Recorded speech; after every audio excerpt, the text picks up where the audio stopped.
Hello ladies and gentlemen, welcome once again to another episode of The Cider Drinker. And we're back with the Haywood Farm Cider Company. I've only done one of their range so far, a couple of years ago now, but I've finally got round to trying another of the three that I bought while I was away in somewhere. I can't even remember where I was on holiday. I've got so many blowing ciders now. And it's an Elderflower one. Yes, I am doing their bottle of apple and elderflower cider. So this is going to go one of two ways. This is either going to go really well, or it's going to go really poorly, because the track record for elderflower infused ciders on this channel is 50-50.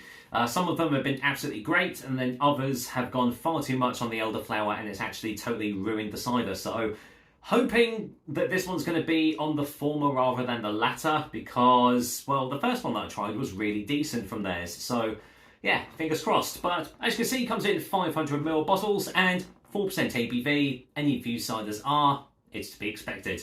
Well, mostly. There are some that sort of swing a little bit upwards on the scale, but mostly 4%.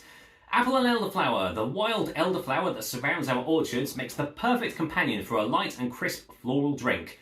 All our apples are grown, pressed and fermented at Haywood Farm in Cornwall. Oh, there you go, must have been in Cornwall. Home to the Bray family since 1919. Visitors can enjoy the beautiful surroundings at one of our many tours and events throughout the year. To find out more, please visit us at haywoodfarmcider.co.uk. Served chilled, contains sulphite for fresheners, gluten-free, suitable for celiac, vegetarians and vegans. So there we go. Lightly sparkling, crisp apple cider. Hand-picked and pressed Cornish craft cider from St. Mabin. I've probably butchered that anyway. There is sediment floating in the bottle of this. Well, it's going to be floating in the bottle, isn't it? Because it's a bottle. Ugh. Anyway, let's get this top open and just see. Well, hopefully this is going to be a decent take on the elderflower. So we shall see. The nose on the bottle smells promising. Didn't get any massive overpowering elderflower aromas there, so yeah, I'm hoping it's going to be just the right balance. But we'll see. We shall see when I get it all poured in. Right, so you probably saw the colour in the bottle, but there you go, lightly carbonated. Yeah, very fine bubbles there, but yeah, very light straw colour. I wouldn't say nearly transparent, there is definitely a hue to it, but yeah, very, very light coloured infused cider we've got there. So, what does it smell like in the glass?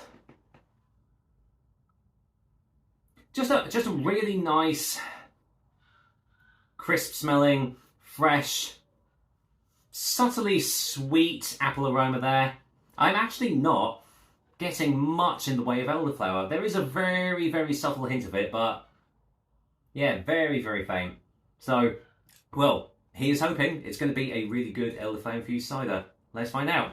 Cheers, everyone. Well, here we go. Cheers.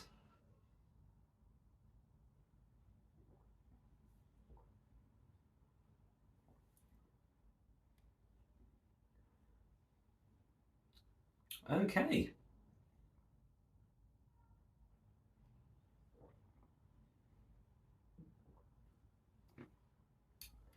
That's tangier than I thought it was going to be, actually. The elderflower is very, very subtle. Very subtle, but yeah, there is actually quite a bit of acidity going on here, which I wasn't expecting from this style of cider, sure.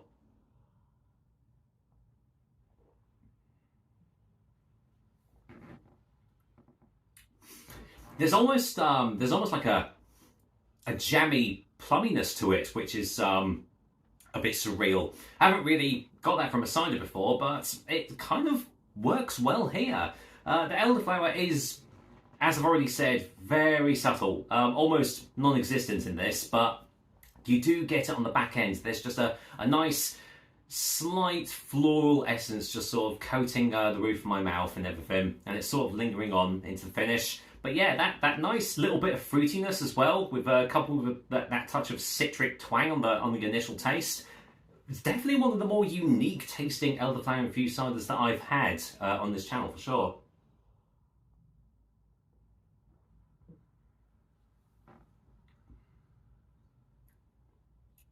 Yeah, it's very refreshing. Very refreshing. Nice and juicy.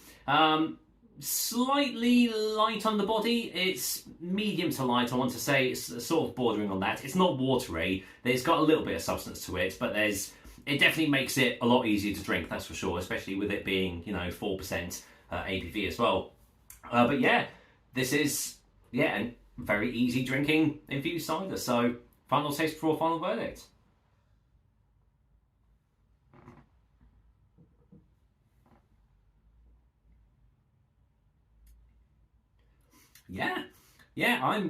This it's nice. It's nothing inoffensive at all. It's not going to win any major awards for tastes or flavors or anything, but what it's setting out to do, I would imagine this is just something that you can have on a nice warm day outside.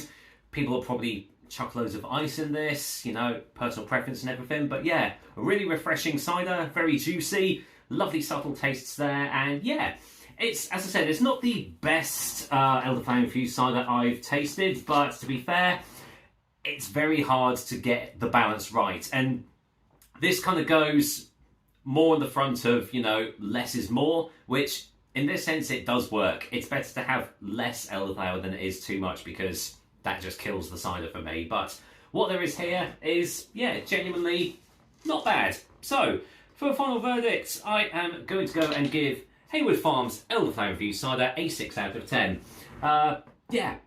Not bad at all. Not bad. I can't remember what I paid for this bottle. Oh, well, there we go. It was £3.25 for this bottle, but I would imagine with inflation and everything going up, that's probably gone a bit more expensive than that. So, it might be a little bit tough to recommend it for that price, but hey, if you want to give it a go, if you do like it, elderflower infused ciders, it's definitely worth trying out. It's just refreshing and it's nice. So, what more can I say apart from that's another episode of the Cider Drink for you guys. Hope you liked it, and as usual, I'll be back with another delicious and tasty cider soon.